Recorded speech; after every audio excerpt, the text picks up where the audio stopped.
Okay, so magandang araw po sa inyong lahat. Ngayon ay unbox po natin ito. Order po natin ito na Paging Solution. So para po ito sa atin pong mga bakterya at higit po sa lahat yung pinaka-importante para po sa lamok. Ayan. So buksan po natin. Tingnan po natin kung okay yung order po natin. Nabili po natin ito sa halagang nasa 400 po, mahigit. So, kailangan po nating mag-invest sa alang-alang ng ating pong kalusugan.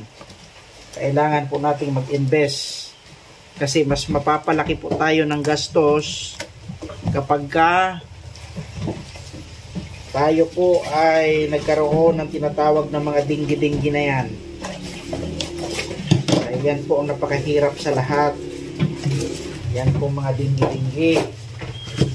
Ngayon, nag-order po tayo nito. 1 galon po yan. So, maganda naman yung pagka-packing ng atin pong sealer. Ayan. So, ito po ang nakalagay po dito ay disinfectant Pag Solution.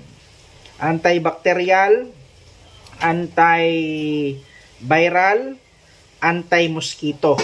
Yan po ang pinili natin, ito anti-mosquito na yan kasi ngayon po ay umuulan, mas lalong parami ng parami yung mga lamok sa paligid po natin. Kaya hindi po natin sila hayaan na dumami dito sa loob ng bahay. Ayan. So hindi ko pa siya nabubuksan, parang naamoy ko na yung bango niya. Kung kayo po parang amoy mansanilya to no? Ayan.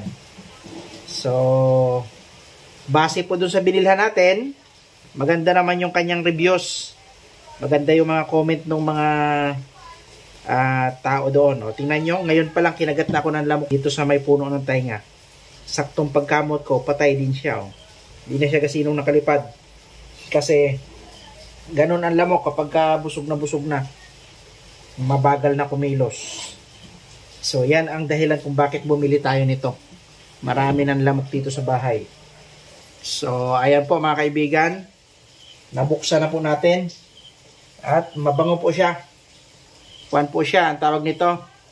Ang amoy po niya ay parang citrus.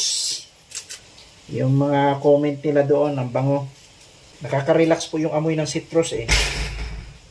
Nakagulat naman yung pinto. Yeah. Maganda pala yung pagkakakuha niya. Pagkakasilid ng takip kaya hindi siya nag-leak.